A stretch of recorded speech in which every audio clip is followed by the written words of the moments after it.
एक नई सुबह की शुरुआत के साथ हम हाजिर हैं नए तेवर और नए क्लेवर के साथ। नया सवेरा के एक और खास अंक को लेकर मैं हूं कृतिका और मेरे साथ है मेरी सहयोगी शैला। बिल्कुल, नमस्कार आप सभी को। अगले 1 घंटे में हम आपको दिखाएंगे देश और दुनिया की ताज़ा तरीन खबरें और साथ ही साथ होगी फिल्म, साहित्य, संगीत और जीवन के संघर्षों से जुड़ी कुछ कहानियां और तमाम अपडेट्स। शुरुआत हेडलाइंस के साथ।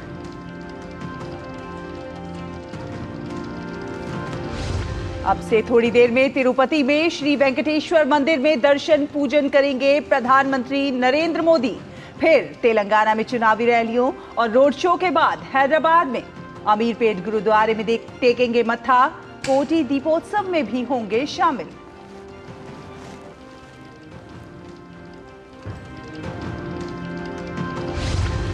तेलंगाना चुनाव प्रचार के लिए अंतिम चरण में प्रचार अभियान। आज अमित शाह और जेपी नड्डा समेत कई नेता करेंगे प्रचार।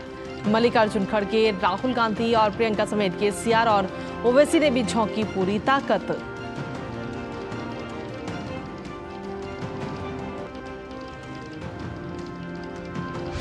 सिलकियारा सुरंग में ऊपर से वर्टिकल ड्रिलिंग का काम शुरू। श्रमिकों और उनके परिजनों के बीच बातचीत के लिए बनाई गई अतिरिक्त पाइपलाइन। सभी श्रमिक सुरक्षित।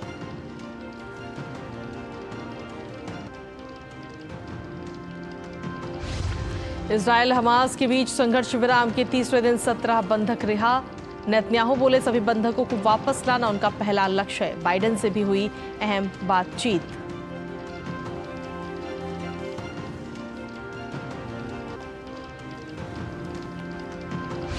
आज कार्तिक पूर्णिमा पर देश भर में मनाया जा रहा है गुरु नानक देव जी का प्रकाशोत्सव। वाराणसी में गंगा तट पर मनाई जाएगी देव दीपावली।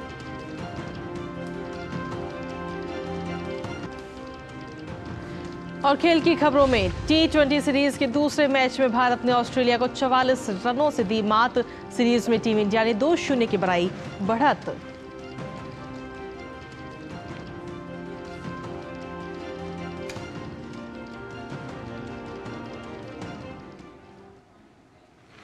और हेडलाइंस के बाद चलिए अब खबरों में विस्तार से बात करेंगे। और सबसे पहले शुरुआत करते हैं प्रधानमंत्री नरेंद्र मोदी के दौरे को लेकर के। दरअसल प्रधानमंत्री नरेंद्र मोदी आज तिरुमला में मौजूद हैं और वो तिरुपति देवस्थानम जाएंगे, जहां वो भगवान वेंकटेश्वर के दर्शन करेंगे। मंदिर प्रशासन के आचार्य वैदिक विधि और परंपरागत रूप से पूजा अर्चना संपन्न कराएंगे। और ये चौथी बार होगा जब प्रधानमंत्री नरेंद्र मोदी भगवान वेंकटेश्वर के दर्शन के लिए तिरुपति में मौजूद हैं।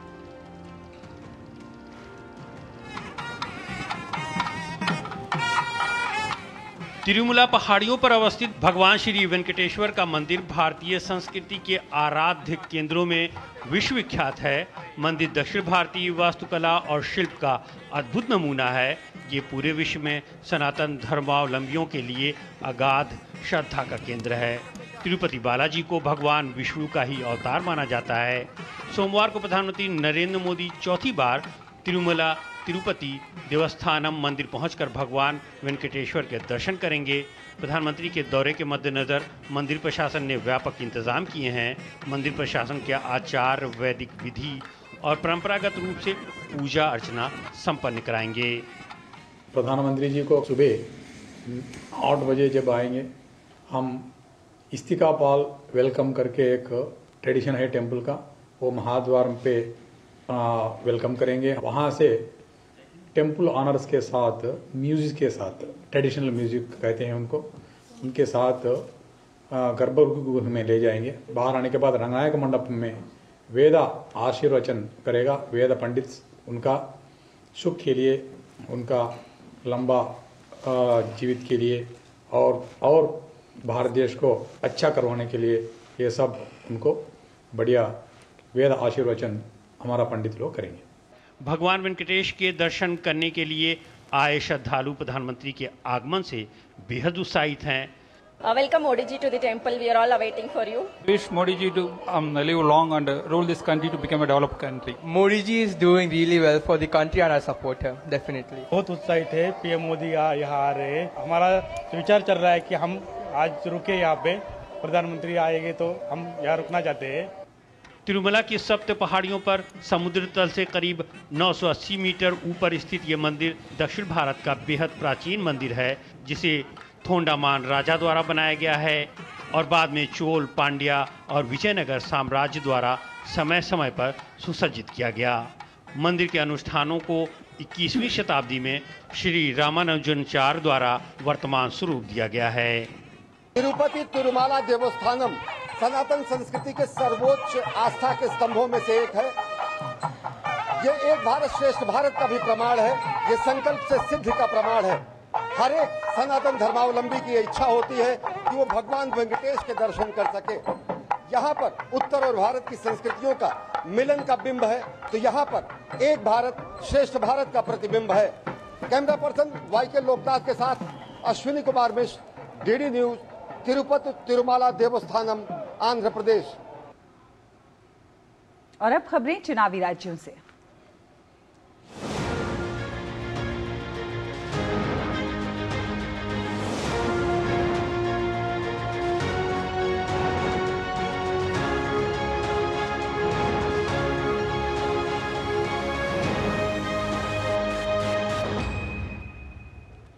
तो 4 राज्यों में हुई बम्पर पोलिंग के बाद अब बारी है दक्षिण भारतीय राज्य तेलंगाना की, और यहां पर 30 नवंबर को वोट डाले जाने हैं। प्रधानमंत्री नरेंद्र मोदी भी तेलंगाना विधानसभा चुनाव में बीजेपी के स्टार प्रचारक के तौर पर वोटरों को साधने में लगे हुए हैं। पीएम आज राज्य में 2 चुनावी जनसभाएं करेंगे, साथ ही साथ हैदराबाद में रोड शो भी करेंगे। इसके बाद प्रधानमंत्री अमीरपेट गुरुद्वारे में मत्था टेकेंगे और फिर कोटी दीपोत्सव में शामिल होंगे।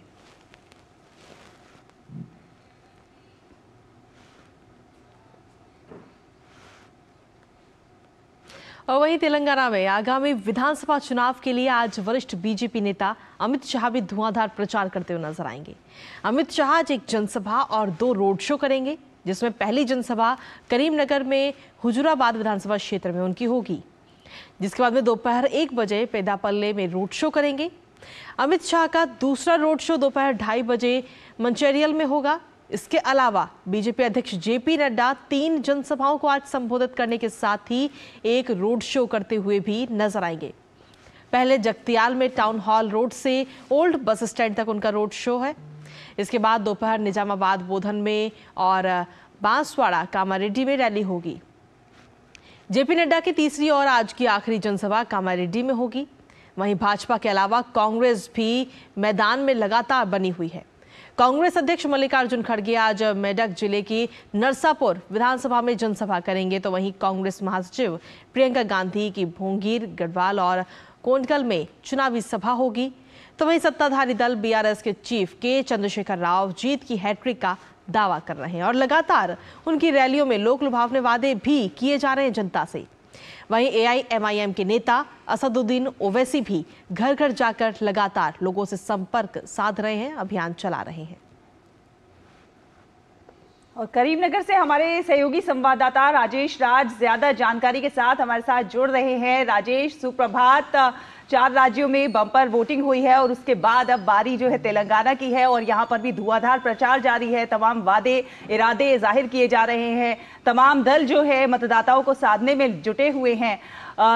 आज प्रधानमंत्री नरेंद्र मोदी की भी 2 जो है जनसभाएं होने वाली हैं। क्या कुछ तैयारी है, क्या कुछ है जमीन पर?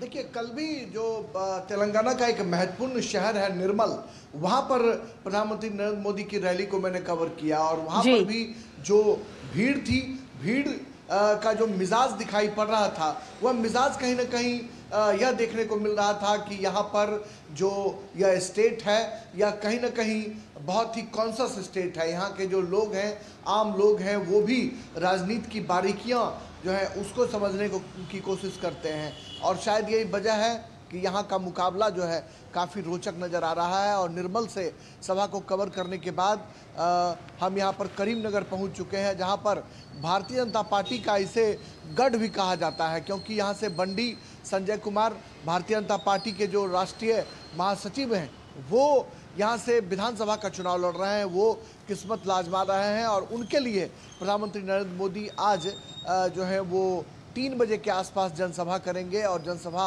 स्थल जहां मैं खड़ा हूं, यहां से कुछ ही दूरी पर जनसभा स्थल है और निश्चित तौर पर लोगों की नजरें टिकी रहेंगी प्रधानमंत्री नरेंद्र मोदी के संबोधन पर। और कल भी जिस तरीके से प्रधानमंत्री नरेंद्र मोदी ने राज्य की जो केसीआर की सरकार है उस सरकार पर उन्होंने हमले बोले, भ्रष्टाचार के तमाम मामले को उन्होंने गिराने की कोशिश की और वहीं अपनी जो भारतीय जनता पार्टी की जो केंद्र की सरकार है उसके बारे में उन्होंने साफ तौर पर ये मजबूती के साथ ये उद्घोष करने की कोशिश की कि 2024 में भारतीय जनता पार्टी की तीसरी बार केंद्र में सरकार बनेगी। उससे पहले अगर तेलंगाना में भारतीय जनता पार्टी की सरकार बनती है तो यह डबल इंजन की जो सरकार है वो तेलंगाना का विकास करने में सक्षम नजर आएगी। और उन्होंने केसीआर पर हमले बोलकर कहीं ना कहीं राज्य की सियासत को गरमाने की कोशिश की। वहीं पर तमाम आपने अपने एंकर में भी कहा कि तमाम जो सियासी दल हैं, चाहे ओवैसी की बात करें चाहे कांग्रेस की बात करें, तमाम लोग एड़ी चोटी का जोर लगा रहे हैं। कल यानी 28 नवंबर को शाम 5 बजे चुनाव प्रचार का जो शोर है वो थम जाएगा और इसी के साथ उल्टी गिनती शुरू हो जाएगी मतदान करने की। जो 30 नवंबर को मतदान की प्रक्रिया पूरी होगी, मतदान के लिए राज्य के जो तमाम जो मतदाता हैं वो यहाँ पर बहुत ही उत्सुक नज़र आ रहे हैं। और मैं आपको ये भी ऐड ऑन करना चाहूँगा सहला कि भारतीय जनता पार्टी का यह जो इलाका है करीमनगर, यहाँ से सांसद हैं बंडी संजय कुमार, वो विधानसभा का चुनाव लड़ रहे हैं। भारतीय जनता पार्टी के पास 2018 में मात्र 1 सीटें जीतने में कामयाबी हाथ लगी थी। बाद के 2 उपचुनाव में उन्होंने 2 सीटें जीती, यानी 3 विधानसभा और 4 लोकसभा क्षेत्रों में भारतीय जनता पार्टी के सांसद हैं। और एक राज्यसभा के सांसद जो है वो तेलंगाना से हैं, डॉक्टर के लक्ष्मण, जो भारतीय जनता पार्टी ओबीसी मोर्चा के राष्ट्रीय अध्यक्ष हैं और बीजेपी पार्लियामेंट्री बोर्ड के वो जो है वो मेंबर भी हैं। तो कहीं ना कहीं भारतीय जनता पार्टी भी एड़ी चोटी का जोर लगा रही है कि केसीआर की सरकार को उखाड़ कर बीजेपी जो है वो सत्ता में आए। और वहीं केसीआर के सामने अपनी सत्ता को बचाने की चुनौती दिखाई पड़ रही है। कांग्रेस भी कहीं ना कहीं मुकाबले को त्रिकोणात्मक करने की कोशिश कर रही है। ऐसे में आने वाले समय में ये पता चल पाएगा कि ऊंट किस करवट बैठता है। बहरहाल तेलंगाना की जो लड़ाई है बेहद दिलचस्प मोड़ पर दिखाई पड़ रही है। बिल्कुल, और इस पर नजर भी आप लगातार बने रहिए। एक छोटे से ब्रेक के लिए यहाँ रुकना होगा राजेश। ब्रेक के बाद आपसे तेलंगाना विधानसभा चुनाव से जुड़े हुए और भी सवालों के जवाब आपसे जानना चाहेंगे, लेकिन उससे पहले लेते हैं एक छोटा सा ब्रेक। आप बने रहिए हमारे साथ। सिर्फ 4 दीवारों का मतलब घर नहीं होता। घर तो अपनों से बनता है, अपनों के सपनों से बनता है। हम तो बस आपका साथ निभाते हैं। आप ही तो हैं जो मकान को घर बनाते हैं। SBI होम लोन्स, मकान को घर बनाने के सफर में हमेशा आपका हमसफर। और ब्रेक के बाद एक बार फिर से स्वागत है आप सभी का। हमारे संवाददाता राजेश राज भी हमारे साथ लगातार बने हुए तेलंगाना विधानसभा चुनावों से जुड़ी हुई तमाम अपडेट्स हम तक पहुंचाने के लिए। तो राजेश, जिस तरीके से आपने ब्रेक से पहले बताया कि कहीं ना कहीं त्रिकोणीय मुकाबला इस बार बनता हुआ नजर आ रहा है कि कांग्रेस भी ताल ठोक रही है, बीजेपी तो है ही, और साथ ही अगर देखा जाए तो BRS भी दोबारा सत्ता में वापसी आने के लिए तमाम वादे कर रही है। और चुनाव प्रचार के लिए अगर देखा जाए तो सिर्फ 2 ही दिन बाकी हैं, आज और कल, क्योंकि उसके बाद में 30 तारीख को मतदान होगा। तो त्रिकोणीय मुकाबले के बीच में जो लोग हैं उनके बीच में किस तरीके की राय बन रही है, उनके लिए क्या कुछ अहम मुद्दे हैं जिनको ध्यान में रखते हुए वहां पर लोग इस बार मतदान करते हुए नजर आएंगे। चलिए राजेश से आगे इस पर बात करेंगे और ज्यादा जानकारी हासिल करने की कोशिश करेंगे। राजेश हमारे साथ जुड़ गए हैं। जी राजेश।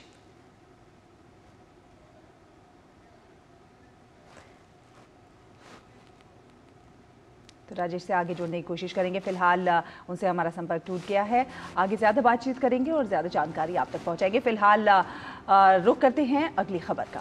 बिल्कुल, और अगली खबर है उत्तरकाशी जिले की, जहां पर आपको बता दें कि सिलक्यारा टनल में फंसे हुए 41 मजदूरों के लिए ऑपरेशन जिंदगी के तहत बचाव और राहत कार्य जो है वो युद्ध स्तर पर जारी है। 41 फंसे हुए मजदूरों को बचाने के लिए ऑगर मशीन के अलावा तमाम अन्य विकल्पों पर भी लगातार काम हो रहा है। वहीं जो जानकारी है उसके अनुसार पिछली रात 20 मीटर की वर्टिकल ड्रिलिंग पूरी हो चुकी है। प्लाज्मा कटर आज दोपहर तक फंसे हुए ऑगर को हटाने का भी काम पूरा कर लेगा और बची हुई 12 से 15 मीटर की मैनुअल खुदाई आज से शुरू होने की उम्मीद है। वहीं 2 हॉरिजॉन्टल ड्रिलिंग भी लगातार वहां पर की जा रही है। हालांकि इसे पूरा होने में करीब 10 दिन का समय भी लग सकता है।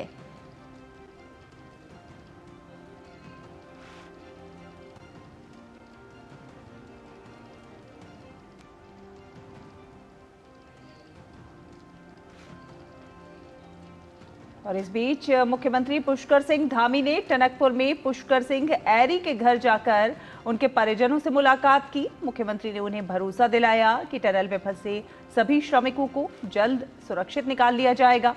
मुख्यमंत्री ने कहा कि सभी श्रमिक सकुशल हैं।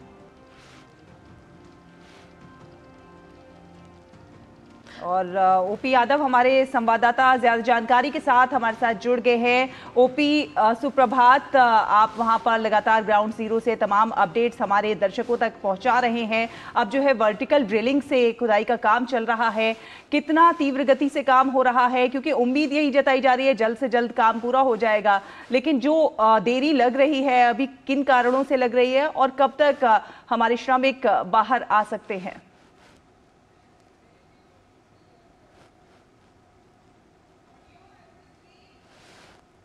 काशी जिले के सिलक्यारा टनल में बीते 4.5 साल से इस टनल में काम चल रहा था और मजदूर फंस गए थे। उसके बाद आपदा राहत और बचाव कार्य युद्ध स्तर पर लगातार जारी है।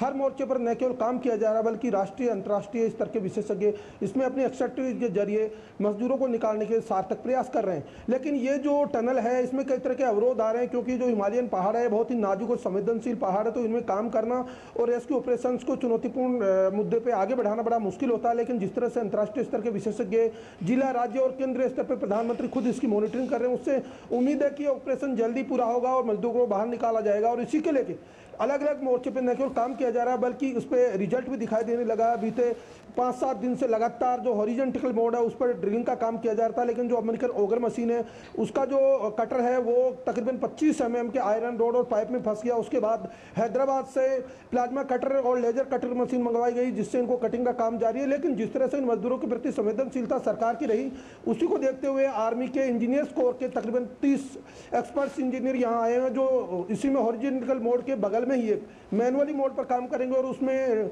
ट्रेंचलेस कंपनी, नवयुगा कंपनी और अंतर्राष्ट्रीय स्तर के विशेषज्ञों के अलावा मुंबई से जो सीवर में काम करने वाले एक्सपर्ट हैं उनको बुलाया गया। इन सबको कैट माउंटर्स बोलते हैं, क्योंकि ये इस तरह के एक्सपर्ट होते हैं जिस तरह चूहे किसी चीज को कुतरते कुतरते अंतिम पॉइंट पर पहुंच जाते हैं, उसी तरह ये अपने हाथों से कुदाली, लोहे और अन्य तरह की रोड और आइटम्स को लेके ड्रिलिंग खुदाई करते हैं। तो ये एक रास्ता अपनाया गया। इसके साथ ही साथ मैं अपने सहयोगी से कहूँगा एक दूसरा जो मोड है वर्टिकल मोड, उस पर काम किया जा रहा है। जो पहाड़ी है इस पर तकरीबन 1150 मीटर का कच्चा रास्ता बॉर्डर रोड ऑर्गेनाइजेशन ने बनाया है और ये रास्ता पूरा बन चुका।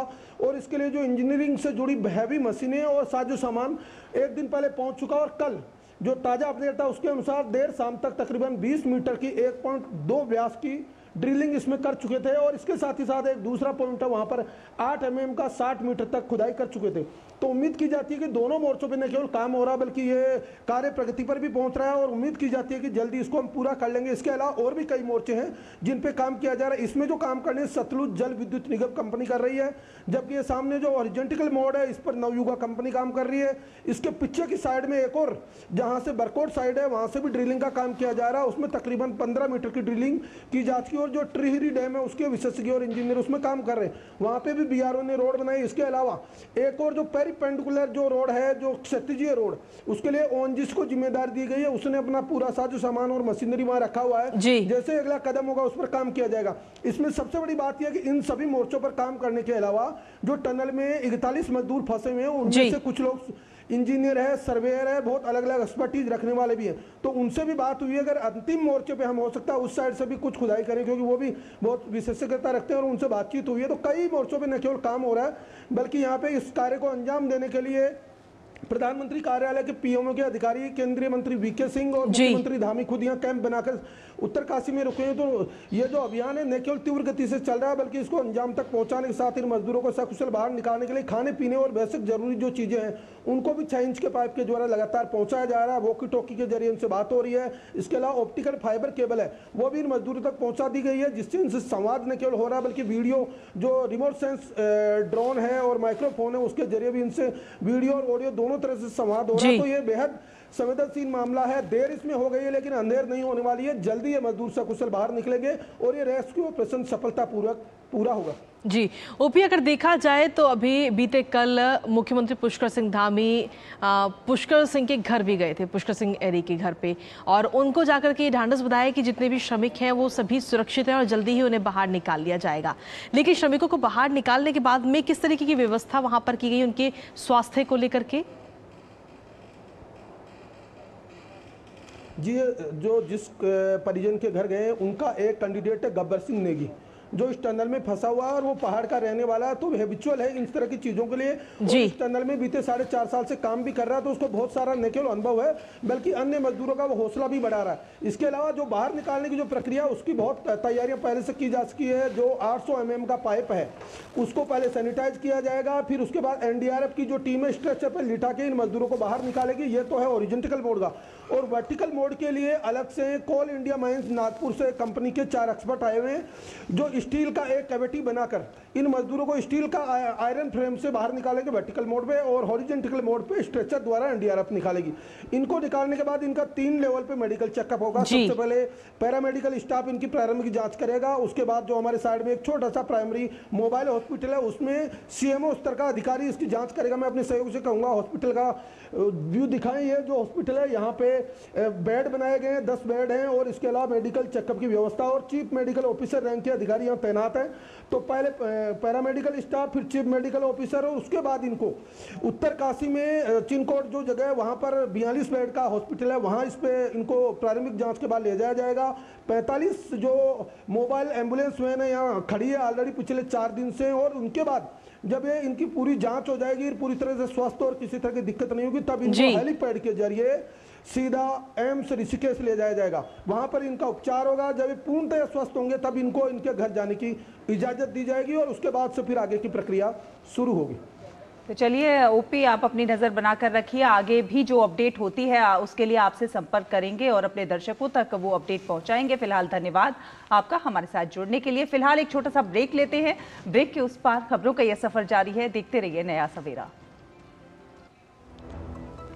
मोदी सरकार की गारंटी, भारत होगा गरीबी मुक्त। 5 सालों में 13 करोड़ 50 लाख लोगों को गरीबी से बाहर निकाला। हमारा संकल्प विकसित भारत। दादू, आपका तारा मतलब? बहुत प्यारा, बिल्कुल तुम्हारे जैसा। पापा, ऑनलाइन फॉरेक्स ट्रेडिंग पर best offers, high returns, bonus deposit और इनाम जीतने का मौका। हाँ बैल, मुझे मार मतलब? मुसीबत को बुलाना तुम्हारे पापा जैसे। आरबीआई कहता है आकर्षक ऑफर्स का लालच देने वाले अनधिकृत प्लेटफॉर्म्स पर फॉरेक्स ट्रेडिंग करना यानी अपने पैरों पर कुल्हाड़ी मारना। इसका मतलब? इन्हीं से पूछो। समझा पापा। आरबीआई कहता है जानकार बनिए, सतर्क रहिए। माँ, ये खीर किसके लिए? आज तेरे दादाजी का जन्मदिन है, उनके लिए। तो मैं दादाजी को क्या दूँ? अपना मोबाइल फोन देना। ये क्या कर रही है?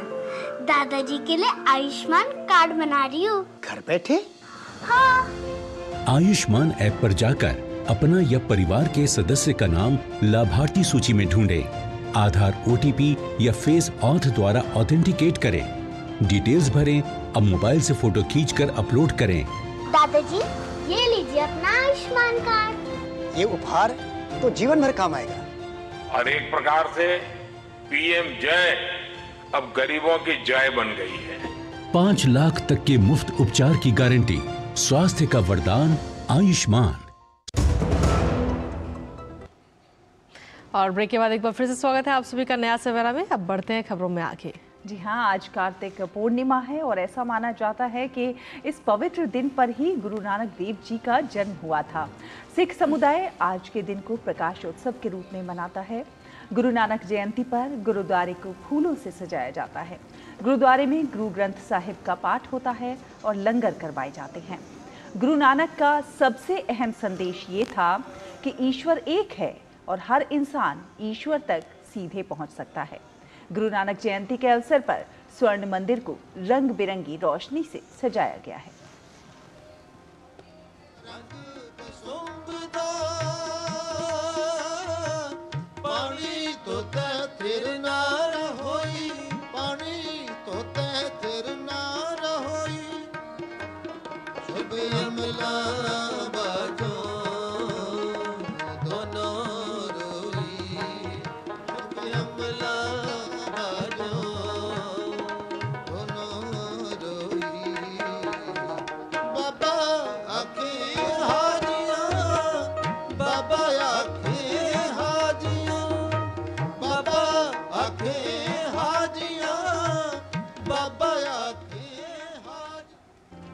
तो प्रकाश उत्सव को लेकर किस तरीके की तैयारियां हैं वो तस्वीरें हमने आपको दिखाई, लेकिन साथ ही आपको बता दें कि आज वाराणसी में देव दीपावली भी मनाई जाएगी। आज के दिन न सिर्फ गंगा नदी के घाटों को बल्कि पूरे शहर को सजाया गया है। आज घाटों पर मिट्टी के दिए जलाए जाएंगे और मान्यताओं के अनुसार इसी दिन भगवान विष्णु ने मत्स्य अवतार लेकर पृथ्वी को प्रलय से बचाया था और इसी दिन भगवान शिव ने त्रिपुरासुर नाम के राक्षस का वध भी किया था और इसी खुशी में देवताओं ने इस दिन दीपावली मनाई थी और इसीलिए इसे देव दीपावली कहा जाता है।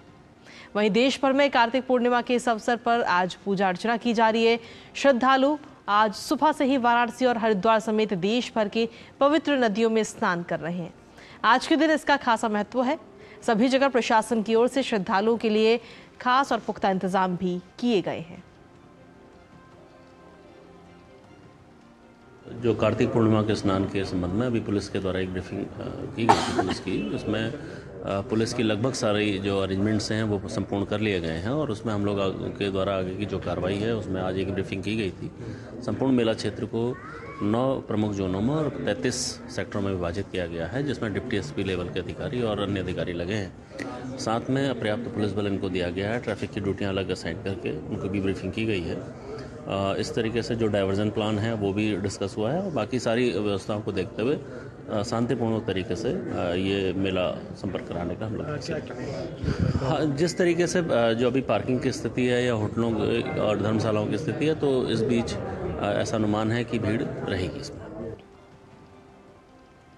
प्रधानमंत्री नरेंद्र मोदी ने कार्तिक पूर्णिमा और देव दीपावली के अवसर पर लोगों को शुभकामनाएं दी हैं। उन्होंने सोशल मीडिया पोस्ट एक्स में कहा है कि श्रद्धा, भक्ति और दैवीय उपासना की भारतीय परंपरा से प्रकाशित पावन पर्व कार्तिक पूर्णिमा और देव दीपावली की असीम शुभकामनाएं। मेरी कामना है कि ये पावन अवसर देश भर के मेरे परिवारजनों के जीवन में नई रौनक और स्फूर्ति लेकर आए।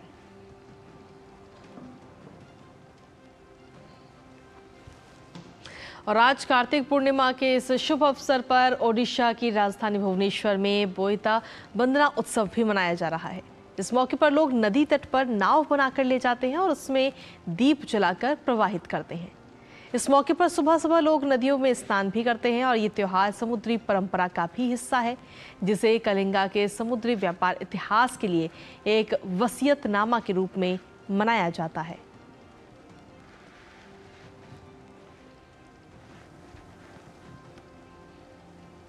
और आपको बता दें कि राष्ट्रपति द्रौपदी मुर्मू आज पारादीप में पारादीप बंदरगाह प्राधिकरण द्वारा आयोजित बोईता वंदना समारोह में भाग लेंगी और वो वर्चुअल माध्यम से मल्टी मॉडल लॉजिस्टिक पार्क का उद्घाटन भी करेंगी।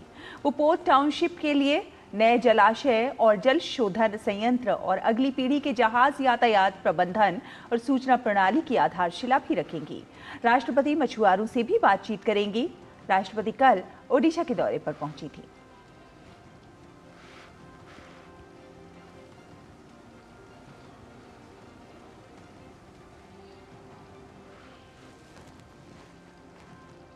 और नया सवेरा में आगे बढ़ेंगे, लेकिन उससे पहले एक बार फिर से नजर डाल लेते हैं हेडलाइंस पर, खासतौर पर उन लोगों के लिए जो अभी अभी हमारे साथ जुड़े हैं।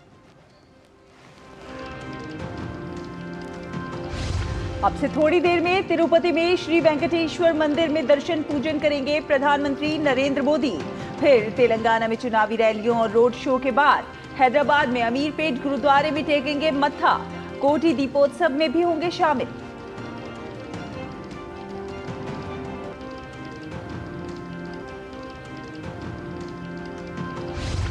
वहीं तेलंगाना चुनाव के लिए अंतिम चरण में प्रचार अभियान। आज अमित शाह और जेपी नड्डा समेत कई नेता करेंगे प्रचार। मल्लिकार्जुन खड़गे, राहुल गांधी और प्रियंका समेत केसीआर और ओवैसी ने भी झोंकी ताकत।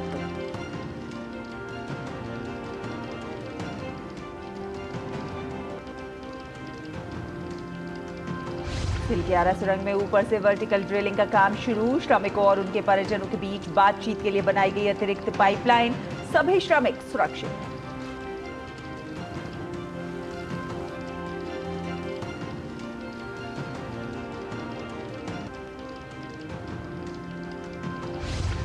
इजराइल हमास के बीच संघर्ष विराम के तीसरे दिन 17 बंधक रिहा। नेतन्याहू बोले सभी बंधकों को वापस लाना उनका पहला लक्ष्य है। बाइडेन से भी हुई अहम बातचीत।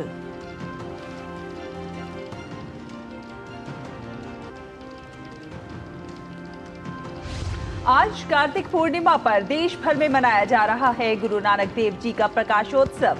वाराणसी में गंगा तट पर मनाई जाएगी देव दीपावली।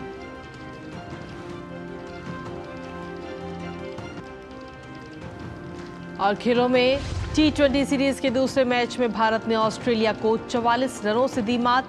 सीरीज में टीम इंडिया ने 2-0 की बनाई बढ़त।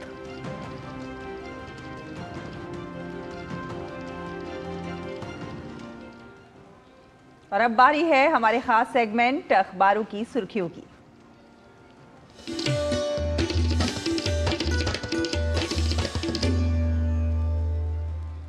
तो अखबारों की सुर्खियों को जानने के लिए आपके लिए चलते हैं हमारी सहयोगी संध्या शर्मा के पास, जो आपको ज्यादा जानकारी देंगी। संध्या, क्या है आज अखबारों के पिटारे से? जी, अखबारों की सुर्खियों के हमारे इस खास सेगमेंट की शुरुआत कर लेते हैं स्वास्थ्य संबंधी खबर के साथ, जिसे आज नवभारत टाइम्स अखबार ने प्रमुखता के साथ लिया है।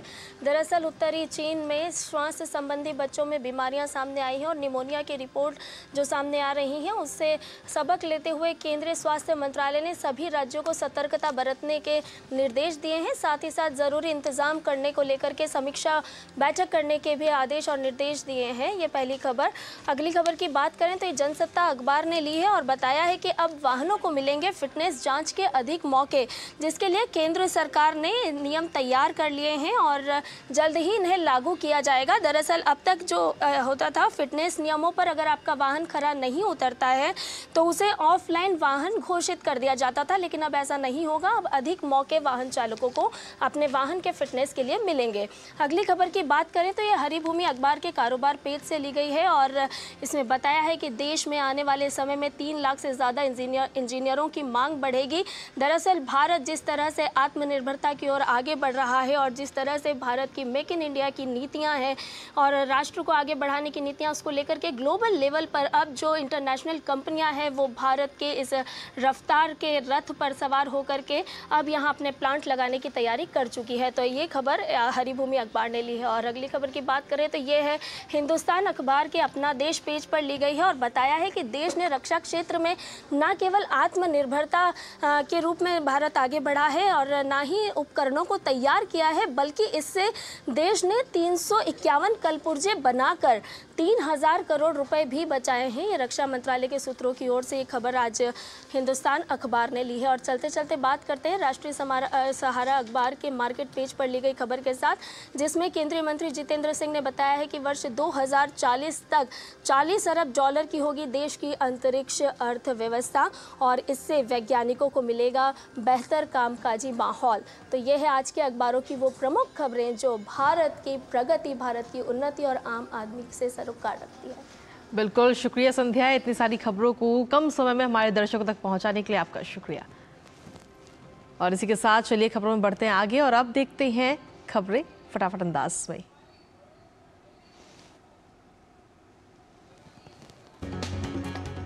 एनआईए ने पाकिस्तान समर्थित गजवाए हिंद मॉड्यूल मामले में मध्य प्रदेश के देवास, गुजरात के गिर सोमनाथ, उत्तर प्रदेश के आजमगढ़ और केरल के कोझिकोड जिलों में संदिग्धों के ठिकानों पर मारा छापा। छापेमारी से उन संदिग्धों के पाकिस्तान स्थित आकाओं के साथ संबंधों का भी पता चला, जिनके परिसरों की तलाशी ली गई। एनआईए के अनुसार भारत के क्षेत्र में गजवाए हिंद की स्थापना के नाम पर प्रभावशाली युवाओं को कट्टरपंथी बनाने के उद्देश्य से समूह को पाकिस्तान स्थित संदिग्धों द्वारा किया जा रहा था संचालित। यूएई के राष्ट्रपति के आमंत्रण पर प्रधानमंत्री नरेंद्र मोदी 30 नवंबर से 1 दिसंबर तक दुबई की यात्रा पर रहेंगे। प्रधानमंत्री वर्ल्ड क्लाइमेट एक्शन समिट में हिस्सा लेंगे, जो कि COP28 के हाई लेवल सेगमेंट का हिस्सा है। यूएई की अध्यक्षता में 28 नवंबर से 12 दिसंबर तक COP28 का आयोजन किया जा रहा है। अपनी यात्रा के दौरान पीएम मोदी समिट में हिस्सा ले रहे हैं। अन्य नेताओं के साथ द्विपक्षीय बैठकें भी करेंगे।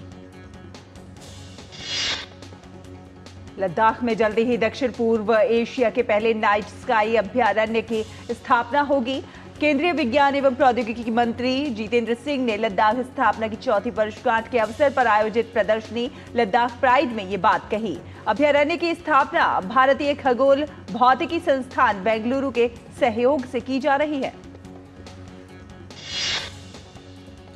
केंद्रीय स्वास्थ्य मंत्रालय ने हाल ही के सप्ताह में उत्तरी चीन में बच्चों में श्वसन संबंधित बीमारियों में वृद्धि का संकेत देने वाली हालिया रिपोर्टों के मद्देनजर पर्याप्त सावधानी बरतने को कहा है। मौजूदा इन्फ्लुएंजा और सर्दी के मौसम को ध्यान में रखना महत्वपूर्ण है, जिसके परिणाम स्वरूप श्वसन संबंधित बीमारी में वृद्धि हुई है। भारत सरकार इस पर बारीकी से नजर रख रही है। केंद्रीय स्वास्थ्य सचिव द्वारा राज्यों और केंद्र शासित प्रदेशों को लिखे गए एक पत्र में उन्हें जन स्वास्थ्य और अस्पताल की तैयारियों की तुरंत समीक्षा करने की सलाह दी गई है।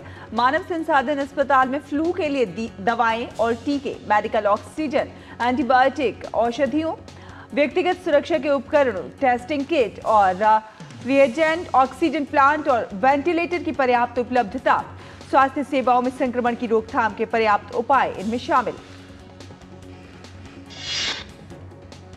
दिल्ली में वायु गुणवत्ता सूचकांक गंभीर की श्रेणी में दर्ज किया गया। आज भी दिल्ली के कई इलाकों में AQI 400 के पार दर्ज किया गया।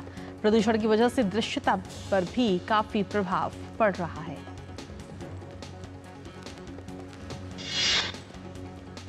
और अब देखते हैं दुनिया भर की कुछ खास खबरें।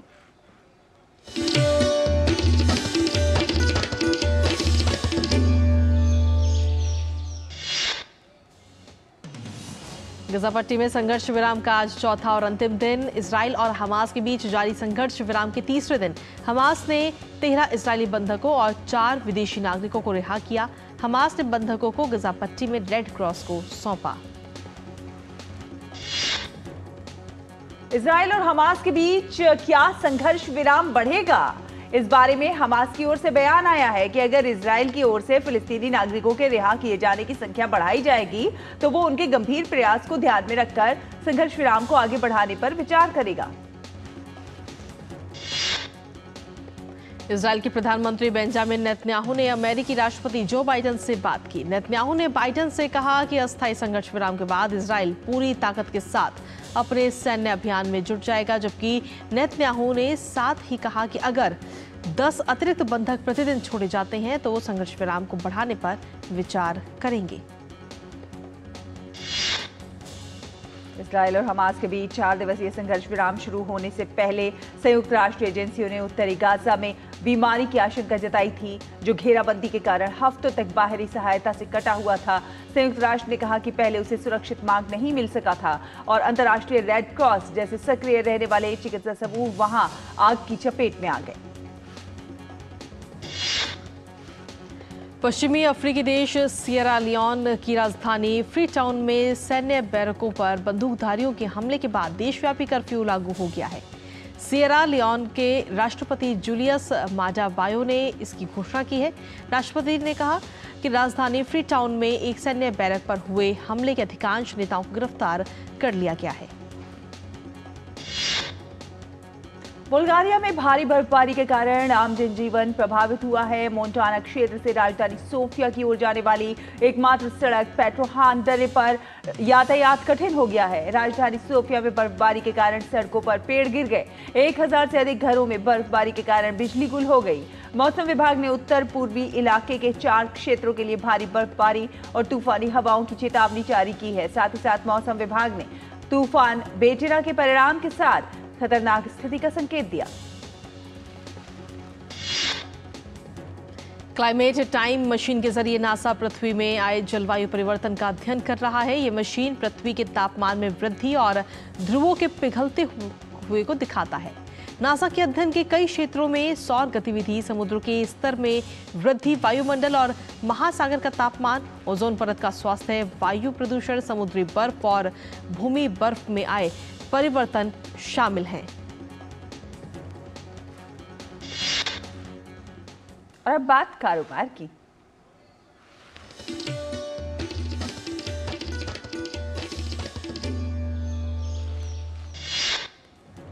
भारत और यूरोपीय संघ ने सेमीकंडक्टर पारिस्थितिकी तंत्र पर सहयोग को मजबूत करने और सेमीकंडक्टर आपूर्ति आसान बनाने के लिए एक MOU पर हस्ताक्षर किए।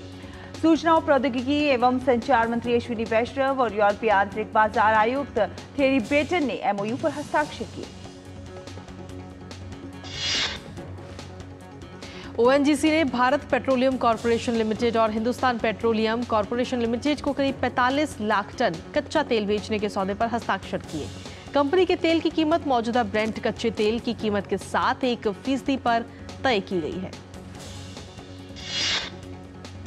एयरबस के लिए C295 परिवहन विमान कार्यक्रम के प्रमुख जॉर्ज टैमनिट डेगनहार्ट ने एक साक्षात्कार में बताया कि भारत की रक्षा आपूर्ति श्रृंखला को व्यापक बनाने के साथ साथ देश की रक्षा जरूरतों को पूरा करने के लिए नए उत्पादों को लॉन्च करने के लिए टाटा एडवांस सिस्टम्स के साथ अपनी साझेदारी बढ़ाने की योजना बना रहा है। दूध, अंडा और मांस के उत्पादन में 2022-23 से पिछले 5 वर्षों के दौरान उल्लेखनीय वृद्धि हुई। केंद्रीय मंत्री पुरुषोत्तम रूपाला द्वारा जारी एक रिपोर्ट में ये जानकारी दी गई। हालांकि इस दौरान ऊन उत्पादन में गिरावट भी दर्ज की गई। आईटीसी लिमिटेड की पूर्ण स्वामित्व वाली अनुषंगी कंपनी फॉर्च्यून पार्क होटल्स ने तमिलनाडु के तिरुपुर में अपनी नई संपत्ति का उद्घाटन करते हुए राज्य में अपनी उपस्थिति मजबूत की है। आईटीसी लिमिटेड ने एक आधिकारिक बयान में कहा कि देश के होजरी परिधान केंद्र के रूप में प्रसिद्ध तिरुपुर में नई संपत्ति का उद्घाटन दक्षिण भारत में फॉर्च्यून होटल के विस्तार की दिशा में एक महत्वपूर्ण कदम है।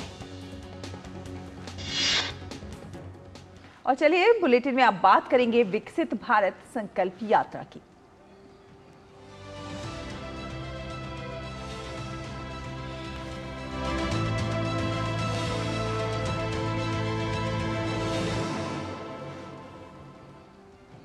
विकसित भारत संकल्प यात्रा में बात करेंगे कुल्लू जिले की, जहां दूर दराज के ग्रामीण क्षेत्रों में जनता को केंद्र सरकार की तमाम योजनाओं का लाभ पहुंचाया जा रहा है। और ऐसे में विकसित भारत संकल्प यात्रा के माध्यम से विभिन्न विभागों के अधिकारी केंद्र सरकार की तमाम योजनाओं की जानकारी जनता को दे रहे हैं।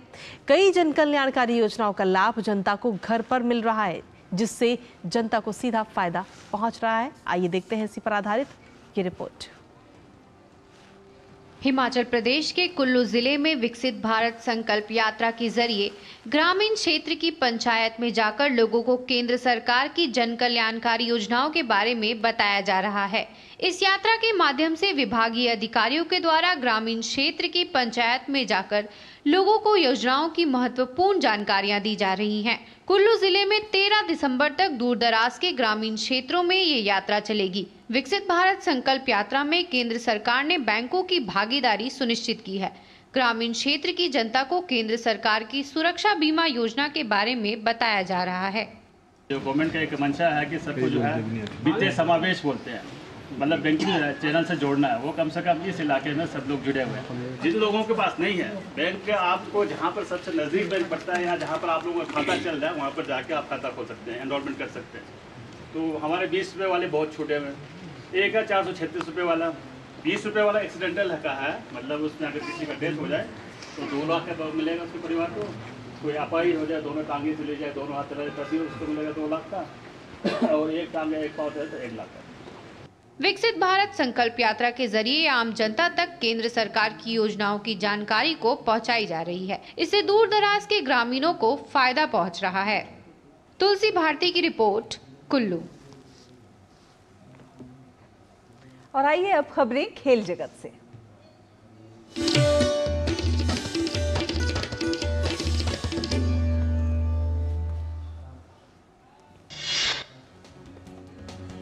भारत और ऑस्ट्रेलिया के बीच T20 सीरीज का दूसरा मुकाबला भारत ने 44 रनों से जीत लिया। इस जीत के साथ ही टीम इंडिया ने 5 मैच की सीरीज में 2-0 की बढ़त भी बना ली है।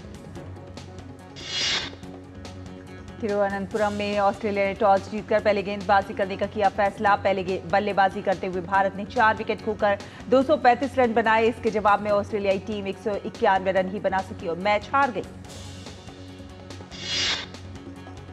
भारत के सात्विक साईराज और चिराग शेट्टी की जोड़ी को चाइना मास्टर्स बैडमिंटन प्रतियोगिता के पुरुष युगल फाइनल में हार का सामना करना पड़ा। फाइनल में भारतीय जोड़ी को चीन की जोड़ी ने हराया। राजधानी दिल्ली में खेलो इंडिया पैरा गेम्स का मैस्कट लोगो और जर्सी लॉन्च की गई। खेलो इंडिया पैरा गेम्स के पहले संस्करण का आयोजन दिल्ली में 10 से 17 दिसंबर तक किया जाएगा। पहले संस्करण में 1400 से ज्यादा प्रतिभागी 7 स्पर्धाओं में हिस्सा लेंगे। खेलो इंडिया पैरा गेम्स के दौरान स्पर्धाओं का आयोजन 3 आयोजन स्थलों पर होगा। केंद्रीय खेल मंत्री अनुराग सिंह ठाकुर ने कहा, प्रधानमंत्री ने दिव्यांग शब्द देकर केवल पैरा एथलीटों के लिए इस्तेमाल किए जाने वाले शब्द को बदला है, बल्कि सोच को भी बदला है।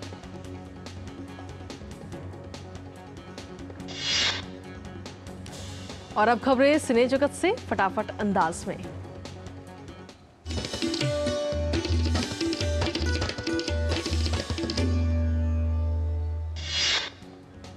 ऋतिक रोशन और दक्षिण भारतीय स्टार जूनियर एनटीआर के बीच आने वाली फिल्म वॉर 2 में होगा mega action scene. Manoj Vajpayee की सबसे एक्साइटिंग फिल्म जोरम का ट्रेलर हो गया रिलीज। यशराज फिल्म्स ने अपनी तीसरी वेब सीरीज अक्का का ऐलान कर दिया है।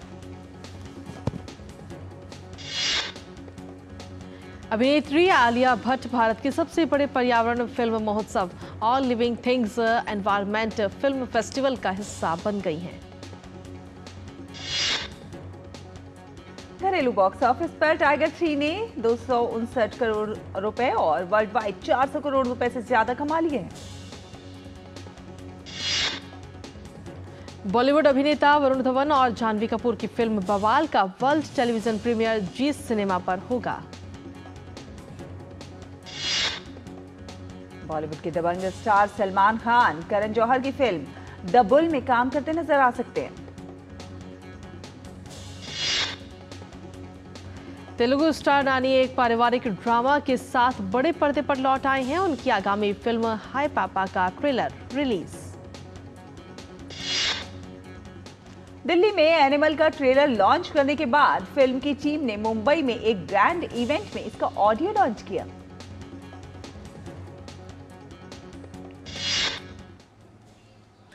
और चलिए अब बात करते हैं एक खूबसूरत पहल की।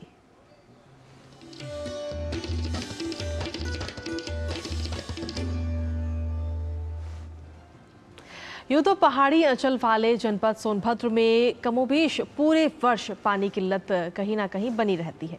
सोनभद्र में यूं तो जल संरक्षण के क्षेत्र में जिला प्रशासन और कॉरपोरेट घराने अपने अपने स्तर से प्रयासरत हैं, लेकिन इससे इतर समाज में ऐसे भी लोग हैं जो वाटर हार्वेस्टिंग के जरिए बूंद बूंद पानी बचाकर भूजल स्तर को रिचार्ज करने में जुटे हुए हैं और दूसरों के लिए प्रेरणा स्रोत भी बने हुए हैं। आइए देखते हैं ये खास रिपोर्ट। सोनभद्र जिला मुख्यालय से करीब 10 किलोमीटर की दूरी पर स्थित मुसही गांव के रहने वाले हैं 70 वर्षीय डॉक्टर जयनारायण तिवारी। डॉक्टर तिवारी पिछले 5 सालों से अपने सहयोगियों के साथ वर्षा के जल और घरेलू उपयोग से निकलने वाले पानी को संरक्षित तो कर ही रहे हैं, साथ ही साथ उसका उपयोग अपनी बागवानी को सिंचित करने के लिए भी कर रहे हैं। श्री तिवारी इसी पानी से अपने 2 बीघा के परिसर में मौसमी फल और सब्जियों के साथ साथ औषधीय खेती भी कर रहे हैं। डॉक्टर जयनारायण लोगों को एक एक बूंद के महत्व को तो समझाते हैं ही साथ पानी को संरक्षित करने के लाभ को भी लोगों को बताकर उनसे जल संरक्षण का संकल्प भी करवाते हैं। जिस फैक्ट्री का इंचार्ज था वहाँ पानी की बड़ी कमी थी। 7 बोर हम लोगों ने बनाए, उसमें केवल एक में 1-1.5 इंच पानी मिला। फिर ऐसा सिलसिला हुआ, मैं औरंगाबाद महाराष्ट्र में आया। वो भी ऐसा क्षेत्र है जहाँ पानी नहीं है। जायकवाड़ी एक डैम है, वहाँ से पानी आता है पाइप में, और मेरा 6 लोगों का परिवार, उसको केवल 500 से 1000 लीटर पानी प्रतिदिन मिलता था।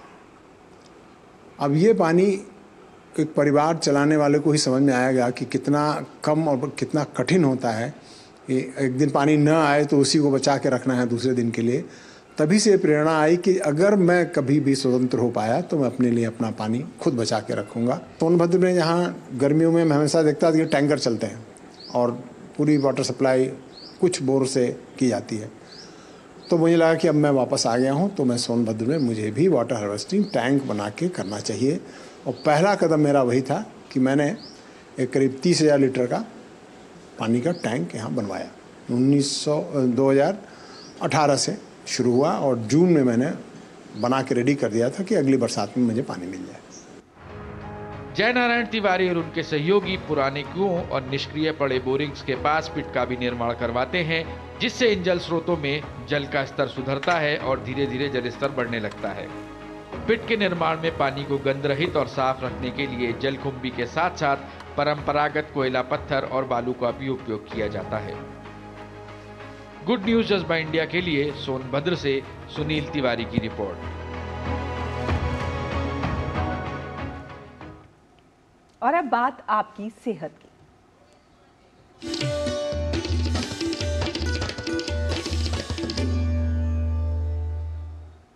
प्रदूषित वातावरण और सर्द मौसम हृदय के लिए खतरा बढ़ा देता है।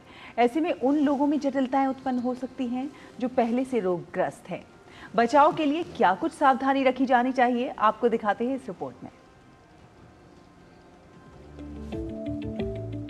जैसे जैसे तापमान कम होता है और सर्दी बढ़ती है, हृदय संबंधी समस्याओं का खतरा भी बढ़ जाता है। ऐसे में वायु प्रदूषण का बढ़ा हुआ स्तर स्वास्थ्य के लिए खतरे और जटिलताएं बढ़ा सकता है। इसके कई दुष्परिणाम होते हैं। प्रदूषित वातावरण में रहने से हृदय रोगी, उच्च रक्तचाप से प्रभावित लोग और ऐसे लोग जो पहले से ही बीमारियों से ग्रस्त हैं, उनके लिए समस्याएं बढ़ सकती हैं। पोल्यूशन की वजह से कई बीमारियां होती हैं। आँख में इरिटेशन, ब्रेन में समझना कम, ड्राउजीनेस जिसे कहते हैं, कंसंट्रेशन कम हो जाती है। लंग्स में तो आपको पता ही है कि एस्थमा, ब्रोंकाइटिस, निमोनियाज, सब चीज़ की मात्रा बढ़ जाती है, सब बीमारियों की मात्रा बढ़ जाती है। जिनके लंग्स वीक हैं उनको तो और ये परेशानी इसी टाइम पे सबसे ज़्यादा हो जाती है। हार्ट पेशेंट्स वो डिटोरेट कर जाते हैं, हार्ट अटैक्स ज़्यादा हो जाते हैं, हार्ट की रिदम की प्रॉब्लम्स बढ़ जाती हैं।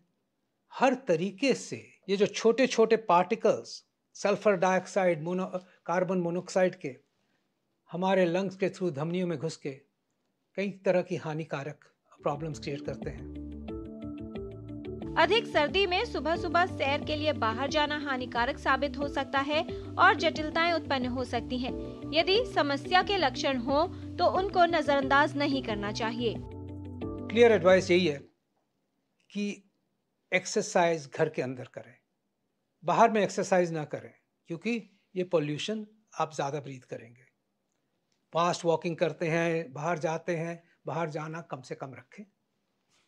घर ही में सब तरह की कोशिश करें कि सब कुछ करें। अगर बाहर जाना भी पड़े तो ये टाइम है N95 मास्क लगाने का। एल्डरली फैमिली मेम्बर्स हैं, उनको ज़्यादा परेशानी होती है, उनको वैक्सीनेशन दिलवाना ज़्यादा इम्पॉर्टेंट हो जाता है, क्योंकि वैक्सीनेशन से वायरल इन्फेक्शंस और निमोनिया से हम बच सकते हैं।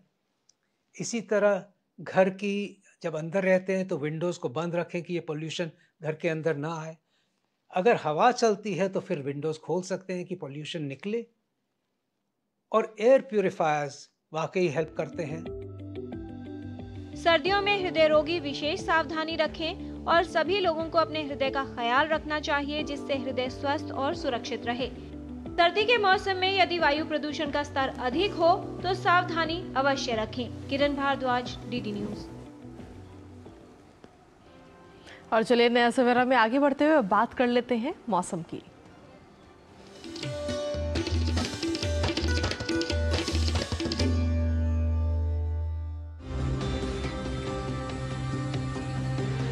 आज उत्तरी मध्य महाराष्ट्र, उत्तरी कोंकण, गोवा, गुजरात, राजस्थान के कुछ हिस्सों और दक्षिण पश्चिम मध्य प्रदेश में मध्यम से भारी बारिश की संभावना है। वहीं अंडमान और निकोबार द्वीप समूह में हल्की से मध्यम बारिश के साथ कुछ स्थानों पर भारी बारिश भी संभव है।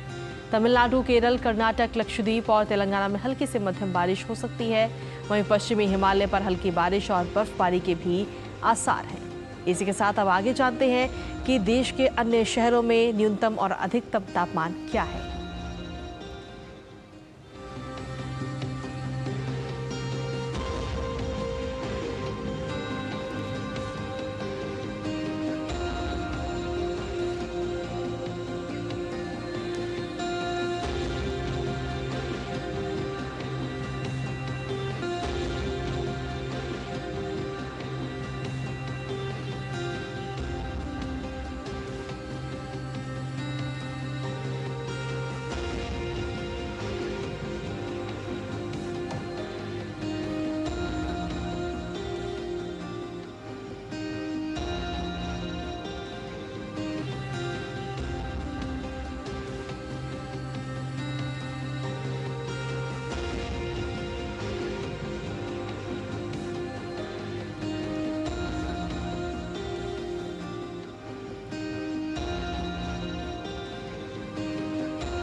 और इसी के साथ नया सवेरा के इस अंक में आज के लिए फिलहाल इतना ही, लेकिन जाने से पहले आपको लिए चलते हैं पुरी के समुद्र तट पर। बिल्कुल, जहां पर बोयतयानी के पारंपरिक नाव की रेत और फूलों से बनी हुई एक कलाकृति को कार्तिक पूर्णिमा के अवसर पर सैंड आर्टिस्ट सुदर्शन पटनायक ने बनाया है।